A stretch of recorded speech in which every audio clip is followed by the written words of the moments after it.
My sister demolished my new vehicle, then she smirked. Mom and Dad demanded I just forgive her. They pressed until I produced the insurance report. Abruptly, her grin faded. Can you imagine being told you're no longer welcome in your own family because you dared to stand up for yourself? Because you pushed back against years of injustice and blatant favoritism?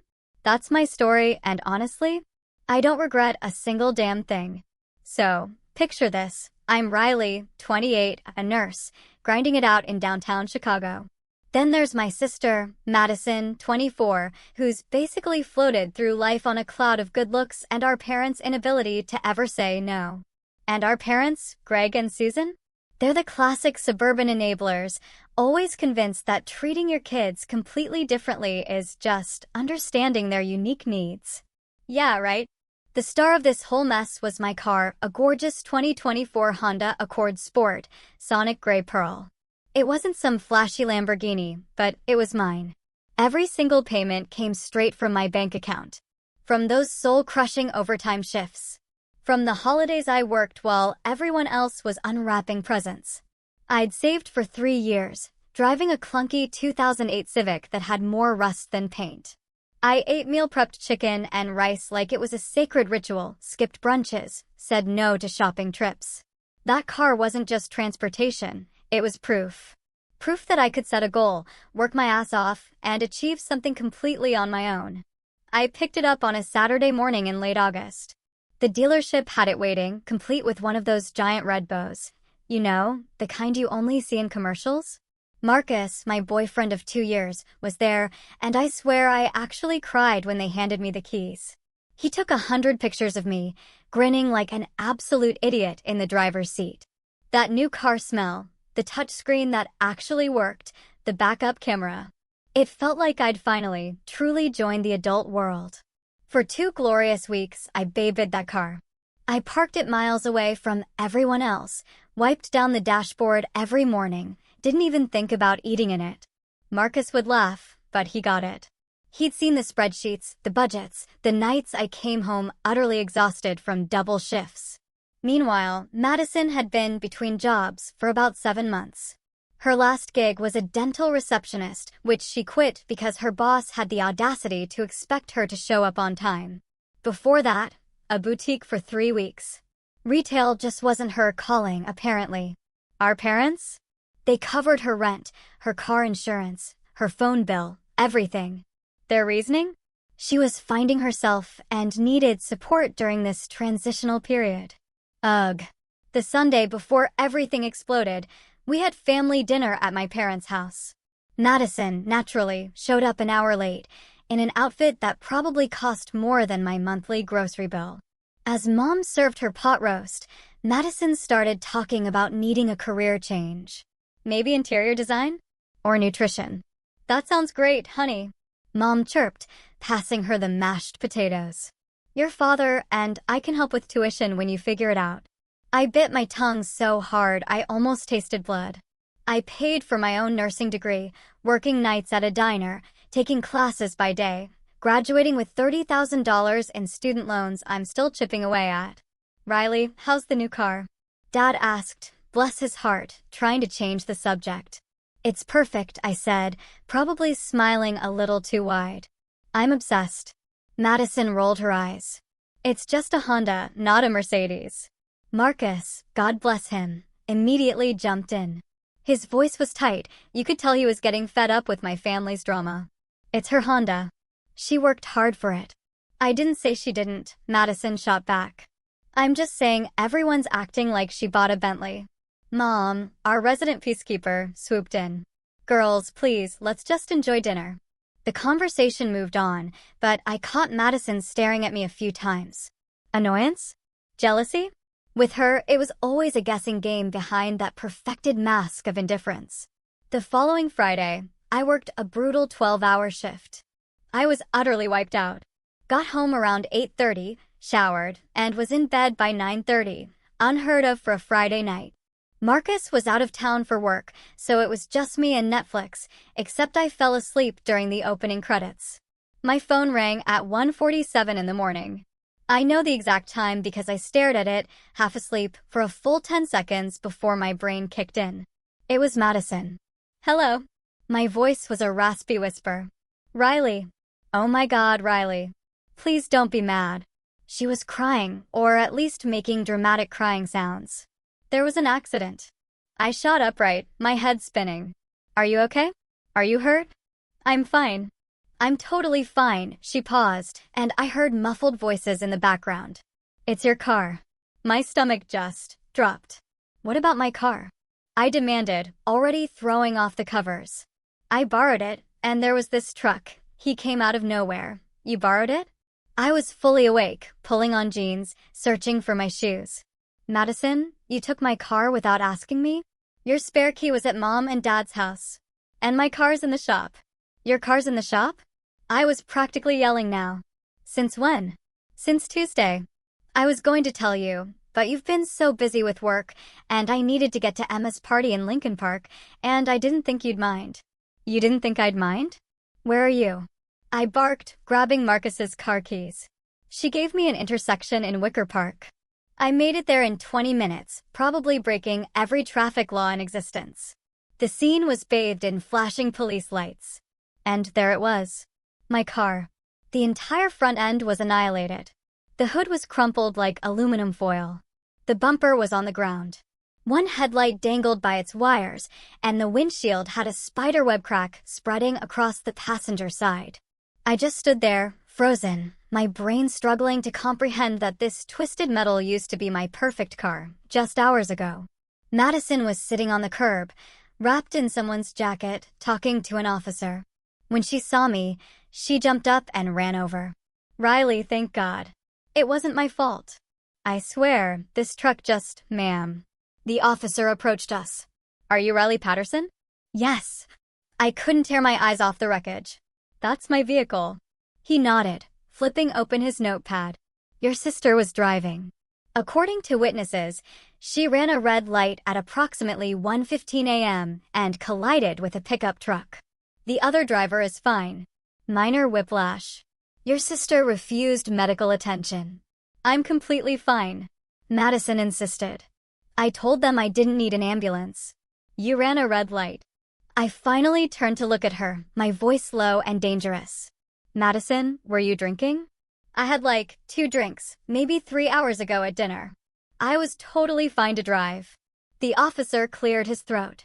We administered a breathalyzer. She blew a 0.07. The legal limit in Illinois is 0.08. She'd been driving drunk. In my car. The truck had the right of way, the officer continued. We're citing your sister for failure to obey a traffic signal. The truck driver is within his rights to pursue damages. I felt like I was underwater. Sounds muffled. Vision blurry around the edges. Can I see the damage report? He showed me the paperwork. My car was totaled. Even I could see that, and I knew nothing about cars. The estimate at the bottom of the page made my knees weak. Madison grabbed my arm. Riley, I'm so sorry. But insurance will cover it, right? That's what insurance is for. I yanked my arm away. You weren't authorized to drive my car. You took my keys without permission and drove drunk. I wasn't drunk. I was barely over the limit, under the limit. And it was just one stupid light. One stupid light that destroyed my car. A tow truck arrived. I had to sign papers, take photos for insurance, answer questions while Madison sat on the curb, scrolling through her phone. When we were finally done, it was almost 4 a.m. I need a ride home, Madison said, standing up and brushing off her jeans. I just stared at her. Call an Uber. I don't have money for an Uber right now. Come on, Riley. Don't be like that. Be like what? Mad that you stole my car and totaled it. I didn't steal it. I borrowed it. And it was an accident. Why are you being so dramatic? I didn't say another word. I left her standing there and drove home in silence. Marcus called around 6 a.m., having seen my frantic texts. I just broke down, ugly, crying into the phone. He offered to fly back early, but I told him to finish his work trip. I needed to handle this myself. Saturday morning, my parents showed up at my apartment, unannounced. Mom, bless her heart, brought muffins. Like carbs could fix this catastrophe. Riley, honey, we need to talk about last night, Dad said, settling onto my couch.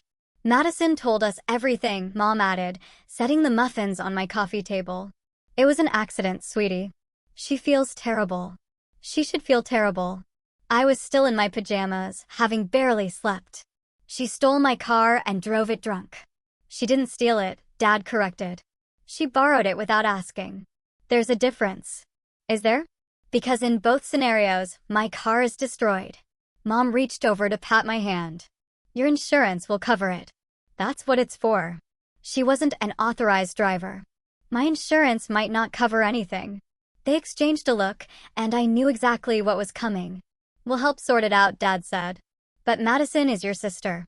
You need to forgive her. She made a mistake. A mistake? I stood up, too agitated to sit still. She's been making mistakes her entire life, and you two keep bailing her out. When does she face actual consequences? That's not fair, Mom said, her voice taking on that wounded tone she used when she wanted to guilt me. We've always treated you girls equally. I laughed, a bitter, hollow sound. Equally? You paid for Madison's apartment when she dropped out of community college after one semester. You bought her a car when she was 18. You've given her money every single month for years. I paid for nursing school myself. I paid for my car myself. And I've never asked you for a dime since I turned 18. You were always more independent, Dad said, as if that explained everything. Madison needs more support. Madison needs accountability. There's a difference. Mom's eyes filled with tears. Why are you being so cruel? She's your baby sister. And I'm your daughter, too. But you're here defending her instead of acknowledging that what she did was wrong. The conversation went in circles for another 20 minutes. They wanted me to tell Madison I forgave her, to not make a big deal out of the insurance, to keep this in the family instead of letting it become some big drama. I refused. They left, disappointed, Mom clutching her muffin basket like I'd personally attacked her. Sunday, Madison came over. She'd clearly been crying, eyes red and puffy. She was wearing her sympathy uniform, yoga pants and an oversized sweater. Riley, please, she said the moment I opened the door. Can we talk? I let her in, though every fiber of my being screamed no. We sat in my living room, the silence between us suffocating. I really am sorry, she started. I know I messed up. You drove drunk in my car without permission and totaled it. I know, but it was an accident. The light changed really fast and that truck came out of nowhere. Madison, you ran a red light while impaired. The truck didn't come out of nowhere. It had the right of way. She wiped at her eyes. Why are you being so mean about this? It's like you want me to suffer. I want you to take responsibility. I am. I said I'm sorry. What more do you want? I want you to understand that actions have consequences. I want you to realize that you can't just do whatever you want and expect everyone to clean up your mess. She stood up, her entire sympathy act evaporating. You've always been jealous of me. Ever since we were kids, you've resented that Mom and Dad treat me differently. They treat you differently because you've never grown up. You're 24 years old, Madison. You should have a job, pay your own bills, be a functioning adult. Not everyone wants to be a boring workaholic like you, she snapped. Some of us actually want to enjoy life. Get out. What? Get out of my apartment. Now. She grabbed her purse, heading for the door, then turned back. Mom and Dad are going to make you forgive me. They won't let you destroy this family over a stupid car. It wasn't just a car, I said quietly, the words heavy with 3 years of sacrifice. It was 3 years of my life. She rolled her eyes and left, slamming the door so hard the framed photos on my wall rattled. Monday morning, I called my insurance company. The conversation went about as well as I expected. Miss Patterson, the agent said, I'm looking at your policy. Your sister wasn't listed as an authorized driver. I know. She took the car without permission. Did you report it stolen? I hesitated. No. She's my sister. Then, from our perspective, you allowed her to use the vehicle. Unfortunately, this significantly complicates your claim. My stomach sank. What does that mean? It means we'll need to investigate further. There may be coverage issues. The other driver's insurance has already reached out about damages to their vehicle as well. I spent an hour on the phone, getting transferred, explaining the situation over and over. They assigned an investigator and warned me it could take weeks. That afternoon, my boss called me into her office. Linda, my supervisor for 3 years, usually had a warm smile, but today her face was serious. "Riley, I got a call from a lawyer this morning," she said. "Representing a Mr. Thomas Shaw." My mouth went dry. "He was the driver of the truck your sister hit." "Okay." "He's suing for damages and medical costs. His attorney wanted to verify your employment and income." "Medical costs?" "The police report said minor whiplash." Linda shrugged. "I'm just telling you what I was asked. I wanted to give you a heads up that this might get complicated." "Complicated?" It already was. I went home that night and pulled out every piece of paperwork I had. Police report, insurance documents, photos of the damage, receipts for my car payments. Marcus got back from his trip and found me surrounded by paper. He just wrapped me in a hug. "How bad is it?" he murmured. "Bad," I whispered. "Insurance might not cover it because Madison wasn't authorized. The other driver is suing. My family wants me to just forgive and forget. And I'm out a car I worked 3 years to buy." Marcus sat across from me. "What do you want to do?" That was the question, wasn't it? What did I want? I wanted my car back, but that was impossible. I wanted my sister to face consequences for once in her entitled life. I wanted my parents to stop enabling her and actually parent for once. I wanted someone in my family to acknowledge that what happened to me mattered. "I want justice," I said finally. "I want her to face the consequences of what she did." "Then let's make that happen," Marcus said, and I knew I had his full support. Tuesday, I called the lawyer. Amanda Rodriguez came highly recommended from a nurse I worked with who'd been through a nasty divorce. I met her that afternoon, my entire folder of documentation clutched in my hands. Amanda reviewed everything, asking sharp questions, taking meticulous notes. When she finished, she sat back. "You have options," she said. "You could file a police report for unauthorized use of your vehicle. You could sue your sister in civil court for damages. You could let the insurance companies battle it out. Or, you could do all of the above. What do you recommend?" "That depends on your goal. Do you want financial compensation, or do you want accountability?" "Both," I said, without hesitation. She smiled. "Then we proceed on all fronts. But I need to warn you, this will likely destroy your relationship with your sister and possibly your parents, too." I thought about Sunday dinners, Christmas mornings, birthday parties. I thought about every single time Madison had gotten away with something while I'd been held to a different, harsher standard. I thought about my crumpled Honda sitting in an impound lot somewhere. "I understand," I said. Amanda nodded. "Then let's begin." The first step was filing that police report for unauthorized use. The officer I spoke with was the same one from the accident scene. He seemed unsurprised. "Family situations are always messy," he said, typing up my statement. "But legally, she took your car without permission. That's unauthorized use. Will she be arrested?" I asked, my voice barely a whisper. "Probably not immediately. We'll file the report, the prosecutor will review it, and they'll decide whether to press charges. Given the circumstances and the accident, there's a good chance they will." Next, Amanda filed a civil suit against Madison for the value of my car, the insurance deductible, the increased insurance rates I'd face, and damages. She even sent a demand letter to my parents. "This part is strategic," Amanda explained. "Your parents facilitated her access to your vehicle by keeping your spare key accessible.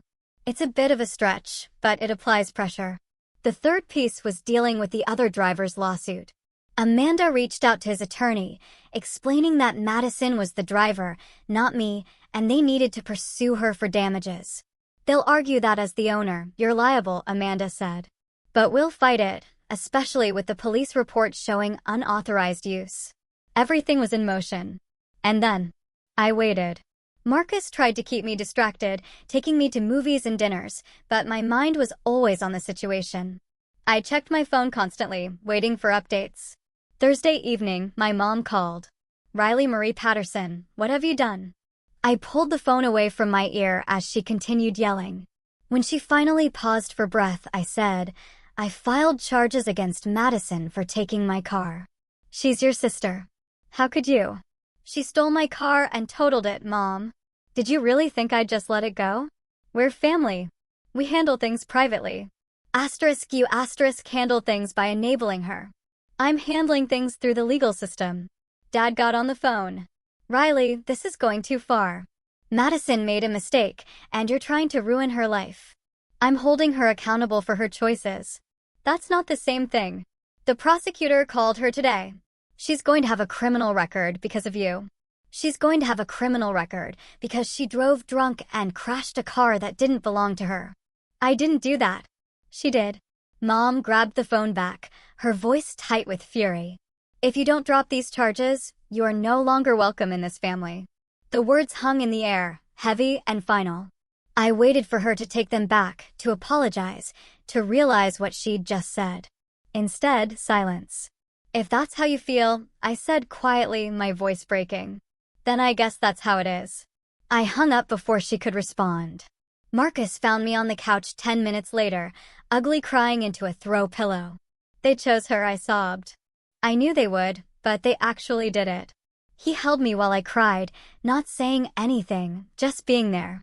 When I finally calmed down, he made me tea and ordered takeout, and we sat together in quiet solidarity. Over the next few days, the voicemails started coming. My mother left 6 messages, each one angrier than the last, telling me I was selfish, cruel, vindictive. My father left 3, trying the disappointed approach, saying I was throwing away my family over pride. By the 4th day, I'd had enough. I blocked both their numbers. Friday morning, Amanda called.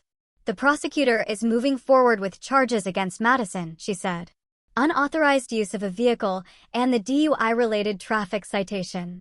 She'll be arraigned next week." "What does that mean for her?" I asked, my voice flat.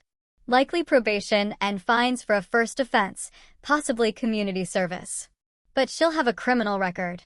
I waited for the guilt to hit me, but it didn't come. "And the civil suit we filed?" "Her attorney has 30 days to respond. Given that she has no income, we'll probably end up pursuing your parents' assets to satisfy any judgment." "They'll hate me forever," I thought. "Riley," Amanda said, her voice soft but firm. "They already chose their side. Now you need to choose yours." The arraignment was the following Wednesday. I didn't attend, but Amanda called me afterward. She pleaded not guilty, as expected. "We have a pretrial conference scheduled in 3 weeks. Her public defender is going to try to negotiate a plea deal." "Oh, and the lawsuit from the truck driver?" "His attorney agreed to pursue Madison directly. They're amending their complaint to remove you. We also filed a counterclaim for your damages." Everything was progressing, but I felt hollow. Madison had tried to contact me through social media, sending long messages about how I was destroying the family, how everyone thought I was a monster, how I'd regret this someday. I just ignored them. Work became my sanctuary during those weeks. The hospital was the one place where my competence mattered more than family drama. I threw myself into extra shifts, volunteered for the most difficult patients, stayed late to help the night crew. My colleagues noticed the change, but most were kind enough not to pry. Except for Patricia, a veteran nurse who'd worked the cardiac unit for 20 years. She cornered me in the break room one afternoon while I was mechanically eating a sandwich I couldn't even taste. "Whatever you're going through, honey, don't let it consume you," she said, sitting across from me. "I've seen too many good nurses burn out because they tried to bury their personal lives in work." I looked up at her, surprised by the sudden tears that sprang to my eyes. "My family hates me," I choked out. "Then they're idiots," she said matter-of-factly. "Anyone who works with you knows you're solid. You show up. You care about your patients. You don't cut corners. That tells me everything I need to know about your character." Her words meant more than she probably realized. In a time when the people who were supposed to know me best had turned their backs, having colleagues who saw my worth helped me keep going. Marcus's family filled some of the void, too. His mother, Diane, invited me to their family dinner the Sunday after my parents had disowned me. I almost said no, feeling like an intruder, but Marcus insisted. "Mom specifically asked for you to come," he said. "She knows what's happening, and she wants you to know you have a place at our table." Sitting in their dining room in Oak Park, surrounded by Marcus's parents, his sister Rachel, and her husband, their 2 kids running around. It was overwhelming. This was what family dinners should feel like. No tension, no walking on eggshells, no waiting for someone to say the wrong thing and set off an argument. Diane passed me the roasted vegetables and squeezed my hand. "Riley, you're always welcome here." Always. I had to excuse myself to the bathroom to compose myself after that. Rachel found me a few minutes later, dabbing at my eyes with toilet paper. "My brother loves you," she said, leaning against the door frame. "And from what I've seen, you're exactly the kind of person who deserves that love. Whatever your biological family is doing, that's their loss." These moments of kindness from virtual strangers made me realize how twisted my normal had been. I'd spent so long accepting crumbs of affection from my parents, always feeling like I had to earn their approval, that I'd forgotten what unconditional support looked like. The insurance company finally made their determination about 10 days after the accident. I was at work when Amanda called, and I stepped into an empty patient room. "It's not great news," she started. "They're denying the claim based on the unauthorized driver clause. However, they are covering the liability for the other driver's vehicle since you own the policy." My legs felt weak, and I sat on the edge of the hospital bed. "So, I get nothing?" "Not from my insurance." "No. But this actually strengthens our civil case. We can argue that Madison's actions directly resulted in your financial loss, since insurance won't cover it. The settlement amount might be higher than we initially discussed." Higher settlement meant more money for my parents, which should have made me happy. Instead, I just felt tired. The whole situation had stretched on for weeks, and I just wanted it to be over. "There's something else," Amanda continued. "Madison's attorney reached out. She wants to meet with you, with me present, to discuss the situation. She's claiming there are extenuating circumstances we don't know about." I almost laughed. "Let me guess, she's going to try to manipulate me with some sob story?" "Possibly. But legally, we should hear what she has to say. You don't have to agree to anything, and I'll be there to protect your interests." The meeting was scheduled for the following Thursday at Amanda's office. I took a personal day, knowing I couldn't possibly go to work afterward, no matter how it went. Marcus offered to come, but I needed to do this alone. Madison showed up with her public defender, a tired-looking man named Robert Brennan, who seemed less than thrilled with his client. My sister looked different, thinner, with dark circles under her eyes. Her usual polished appearance had been replaced with jeans and a plain sweater. We sat across from each other at Amanda's conference table, the silence suffocating. Robert cleared his throat. "Thank you for agreeing to this meeting, Miss Patterson. My client wanted an opportunity to explain her situation." "I'm listening," I said, keeping my voice neutral, almost cold. Madison twisted her hands in her lap. "Riley, I know you hate me right now. I deserve it. But there's something I never told you about why I needed the car that night. You said you were going to a party." "That was a lie." She looked down at her hands. "I was going to meet someone about a job. A real job, not just some retail position Mom and Dad would approve of. It was a bar manager position at a late-night lounge in Lincoln Park, and the owner wanted to meet me after the place closed at 3 a.m. I knew if I told Mom and Dad, they'd lecture me about working in a bar.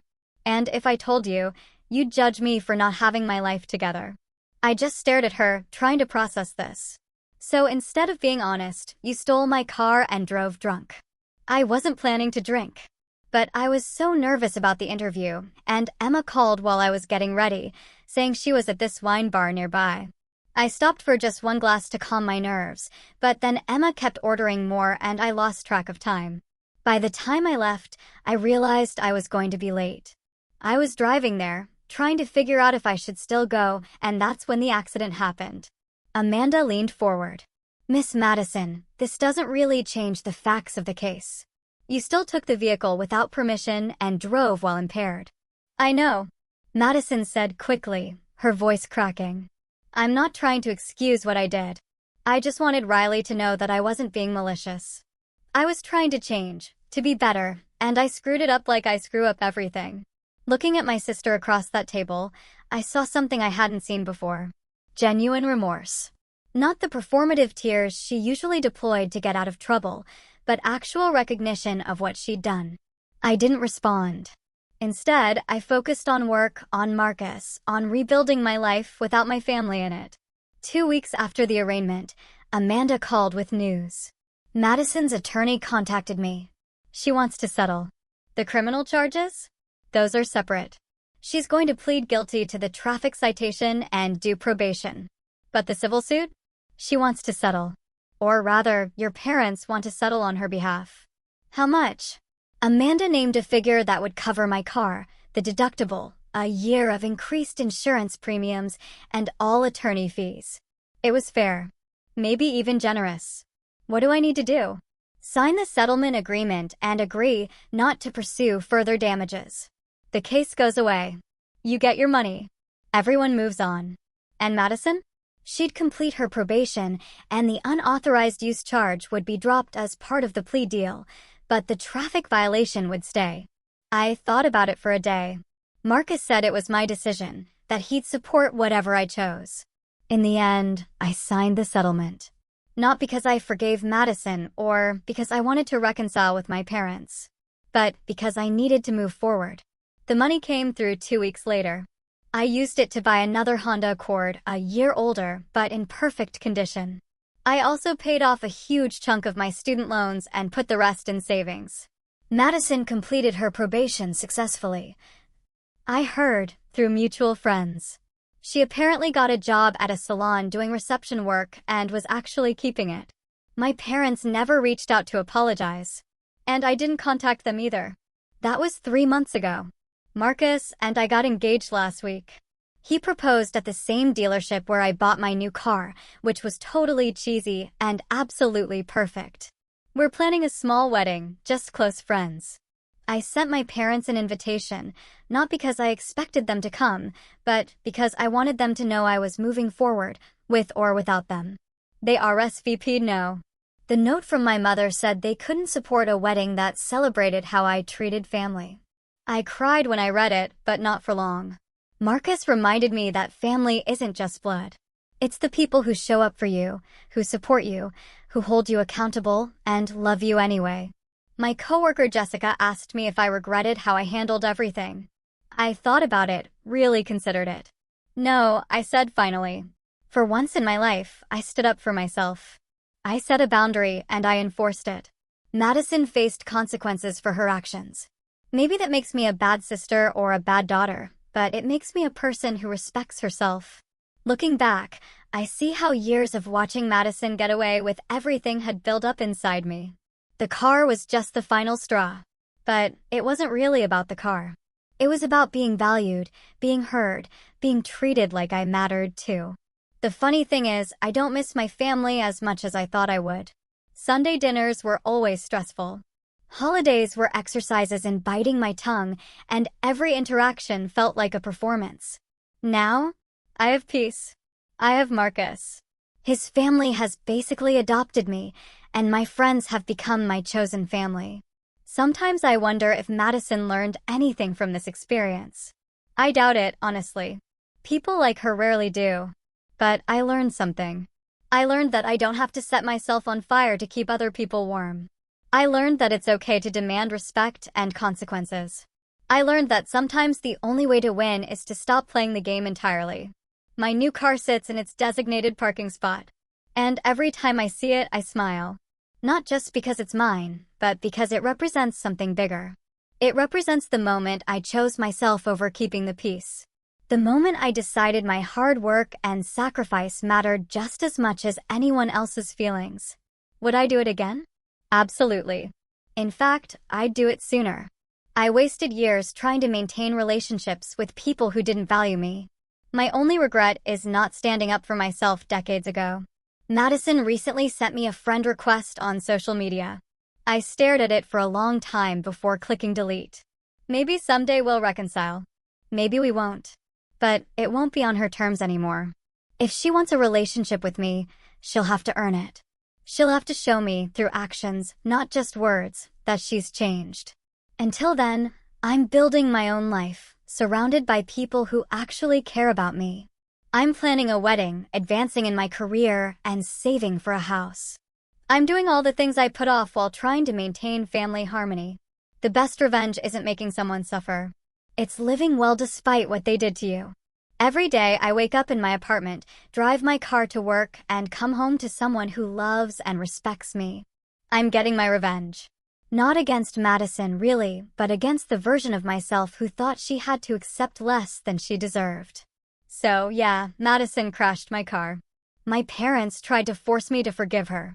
And when I pulled out that insurance report, that police report, those legal documents, suddenly nobody was smiling anymore. They thought I'd roll over like I always had. Instead, I stood up. And you know what? It felt amazing. I know this is a heavy one, but I have to ask, if you were in my shoes, faced with your own family telling you to choose between your self-respect and them, what would you have done? Have you ever had to draw a line in the sand with family? Let me know in the comments below. I'm genuinely curious to hear your thoughts and experiences.